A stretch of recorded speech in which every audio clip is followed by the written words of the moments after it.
Beethoven, the angry genius, the wild-haired master who changed music forever. But behind the thunder of his symphonies, there was something he never mastered: love. This is the untold story of the women who adored him, the women who hated him, and the mysterious woman who broke him forever, the Immortal Beloved. To understand Beethoven's women, you first have to understand Beethoven himself, and he was difficult. He was loud. He was blunt. He dressed badly. He often smelled bad because he avoided bathing. He argued with everyone, his neighbors, his friends, waiters, even royalty. He slammed doors, threw food, broke furniture, and once overturned a chair in a rage at a nobleman. His temper was legendary, and yet, under that volcanic personality was a man starving for affection. He wanted love desperately. He wanted marriage. He wanted a partner to share his life with, but his own personality was his greatest enemy. He was trapped in a cycle. His loneliness made him angry, and his anger pushed everyone away, making him even lonelier. He once wrote, "Oh God, give me strength to conquer myself." It was a battle he fought his entire life, especially when it came to romance. Despite his difficult nature, many women were drawn to his genius. The first was Countess Giulietta Guicciardi. She was his student, and he fell head over heels. She was young, graceful, and an aristocrat. He was wild, socially awkward, and far below her social rank.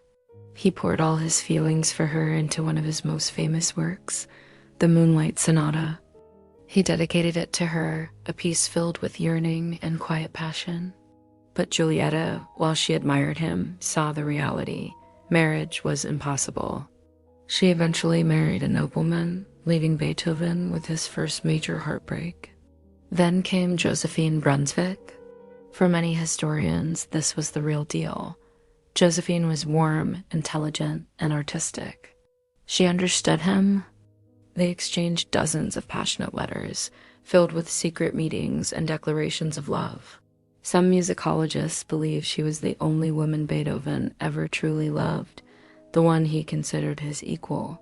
But again, society stood in the way. She was a countess with children from her first marriage. He was a commoner. In Vienna at that time, marriage between them was literally illegal. Their relationship was a constant struggle against social rules, a forbidden romance that ultimately ended in heartbreak for them both. But not everyone was a fan. In fact, some women couldn't stand him. Take Josephine's own sister, Therese Brunswick. While she respected his musical genius, she found the man himself unbearable. In her diary, she called him a tyrant, whose moods changed like violent storms. She saw the side of him that his admirers often ignored, the demanding, exhausting, and emotionally draining man behind the music. To Therese, his genius wasn't an excuse for his behavior. Then there was Bettina Brentano, a brilliant and ambitious young writer who loved being the center of attention. She and Beethoven were close, maybe too close. She showered him with letters, poems, and affection, positioning herself as his muse. But Bettina also had a habit of exaggerating, and sometimes just straight up lying. She famously stirred up drama between Beethoven and the great writer Goethe, spreading rumors to make herself seem more important in his circle. She was a friend, but also a manipulator.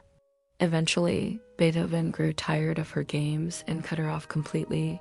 But perhaps the biggest feud of his entire life was with his sister-in-law, Johanna. After his brother died, Beethoven became obsessed with the idea that Johanna was an unfit mother. He hated her violently, loudly, obsessively. He dragged her through the courts for years, trying to gain custody of her son, his nephew Karl. He publicly called her a queen of the night and even poison. Johanna, in turn, despised him right back. Their brutal legal war consumed him, draining his energy, his money, and his spirit for years. In the summer of 1812, Beethoven sat down and wrote one of the most famous love letters in history. It was a torrent of passion, pain, and longing. He never sent it. The letter was found hidden in his belongings after he died, addressed only to "My immortal beloved," he wrote, "my angel, my all, my very self. Can our love endure except through sacrifices, through not demanding everything? Can you change it, that you are not wholly mine, I not wholly yours?" For 2 centuries, the identity of this mystery woman has been debated. But the strongest evidence points to one person, Josephine Brunswick. Here is why. Beethoven was staying near her family estate at the exact time he wrote the letter. The passionate tone perfectly matches the letters they had exchanged before. And most importantly, Josephine had recently become a widow, finally free to marry him. But here's the tragedy. Soon after that summer, their communication stopped. It's believed that Josephine's family forbade the marriage. If she, a noble woman, married a commoner like Beethoven, her children would lose their noble status and their inheritance. She was forced to choose between her love for him and the future of her children. She disappeared from his life, and he never recovered. The music he wrote after 1812, the late piano sonatas, the Ninth Symphony, is different. It pulses with a new kind of spiritual intensity, a profound sense of longing and heartbreak.